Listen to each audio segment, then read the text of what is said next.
Čau, já vás zdravím. Tak to klaplo. Rock Machine, Manhattan, kolo půjčený, autem do Frimburku, všechno to klaplo, jsem moc rád, takže jedu okruh z Frimburku, pojedu do Loučovic, z Loučovic to vemu na Vyšší Brod, na Čertovou stěnu, tam to otočím, pojedu na Přední Výtoň, Frídava, trajektem zpátky do Frimburku, tam se nažeru, vrátím kolo a jedu domů.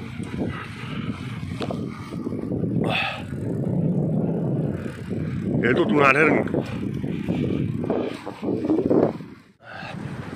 Nádherná příroda, takže užívám si to na 150% a to jsou věci, které prostě jsem si jako kluk malej vždycky přál a nemohl jsem si je dovolit, protože doma na to naši rodiče neměli, tvrdě makali, ale prostě za málo peněz, takže vypadl jsem do prdele a plním si to všechno sám, na vlastní pěst. Tam mi to nějak tak mi to dělá dobře a tak se mějte. Váš Radek Mastl?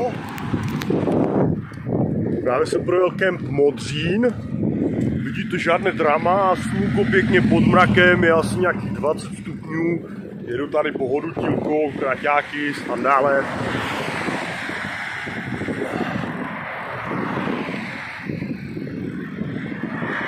Poměrně dost cyklistů míjím.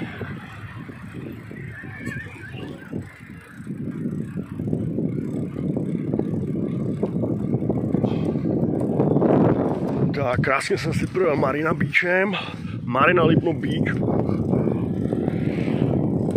Honza Koller, Jarda Jager,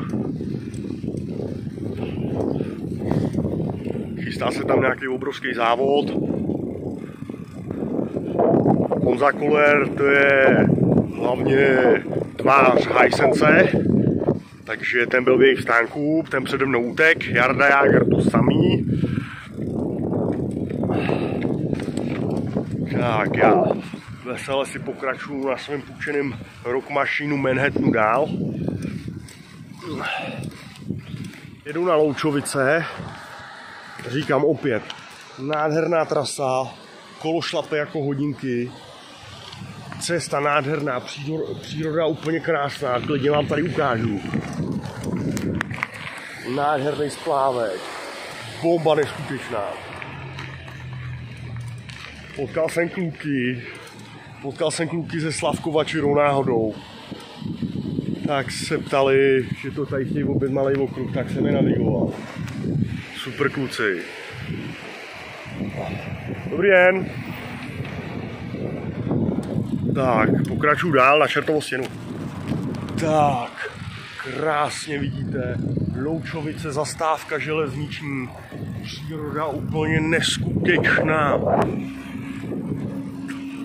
Děkuju ti táti moc, že jsi mi od malička k tomu, aby jsem se zaobíral zpracováním kovů.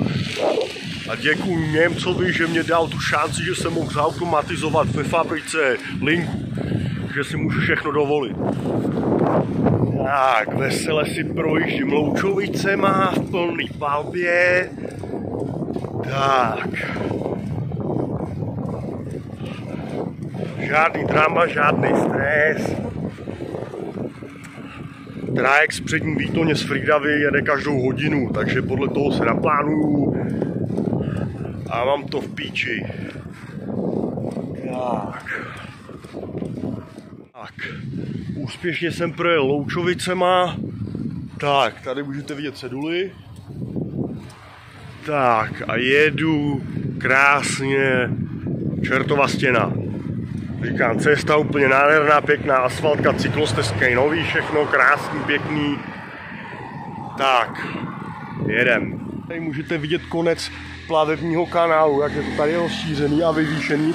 Vlastně je to z důvodu toho, že tady bylo víc vody a odsaď se upouštilo. Tam na místě. Čertovo stěna. Tak. Krásný výhled. Čertova stěna. 2025 srpen.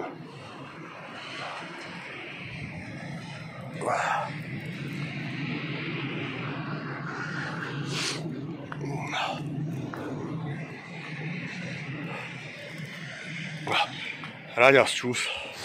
Tak jo, 20 km je za mnou. Tak, jsem trošku ve skluzu. Pokračuju dál. Báfnu tu svoji bízvu. A okamžitě. Jedu na ty fajfky, jedu! Ty vole.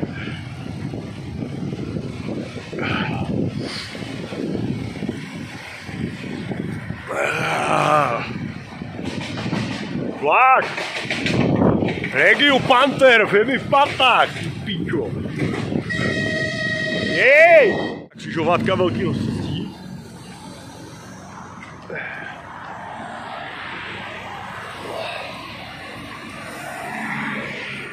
Za 250 metrů odbočte vpravo směr Přední Výtoň, Gaglwald, Svatý Tomáš.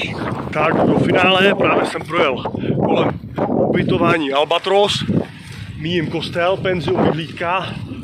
Tak, poslední 4 kilásky, jsem na Přední Výtoni, valím to na Frídavu. Tak.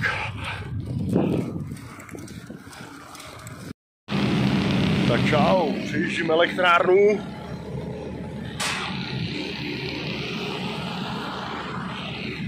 Projedu Loučovice a jedu na Vyšší Brod na Čertovou stěnu. Bude mít v ruce zvednutý červený prapor a cirka 200... Tak vylezlo slunce, blíží se do cíle přede mnou. Značka Frídava, pohledáme, najdeme přívoz.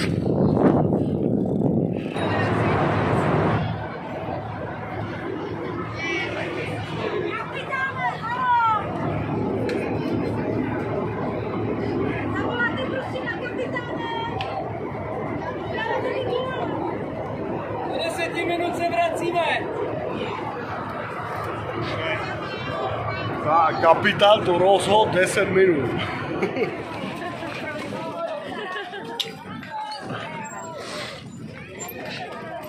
Tak.